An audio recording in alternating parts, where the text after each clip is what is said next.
Okay, in YouTube, in this video, I'm going to show you what to do if your chronograph gets rained on. This is the second time this has happened to me.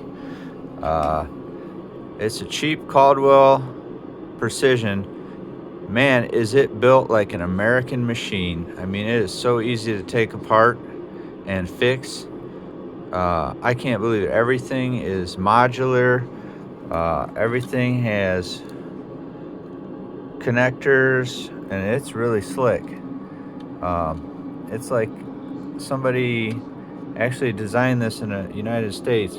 Anyway, it gets water in it. This was out in the snow for a whole week. I just forgot about it. I couldn't find it today. I'm like, shit, I left it outside again.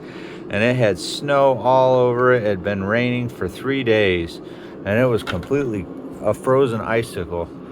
So what I did was I put it in the bathtub. First you take the battery out, which the battery was dead. I probably left it on. Used a heat gun with the battery out of it and got a lot of water drained out. And then you take the 4 screws out of these 4 holes, and the top and bottom come off.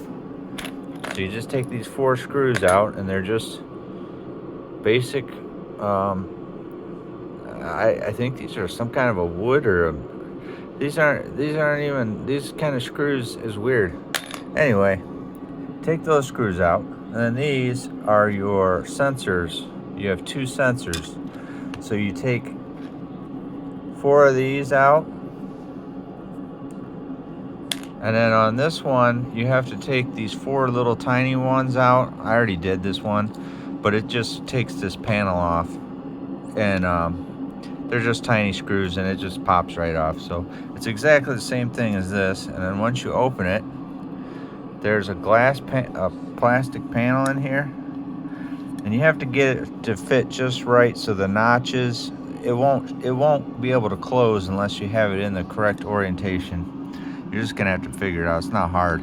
And then you can take the sensor out, and then I use paper towels or hair dryer, and I dry everything, and I went ahead and cleaned the lenses because they had dust on them anyway from sitting in my house for a couple years. It doesn't look clean, but it is clean compared to what it was. So that's probably why I was getting errors a lot, because of the dust. So it's probably a good idea to take it apart and clean it anyway. But once you dry it all out, this is the second time I've done it. I've already tested it. I hooked it up, put the battery on it, and it works. So yeah, it's covered in water.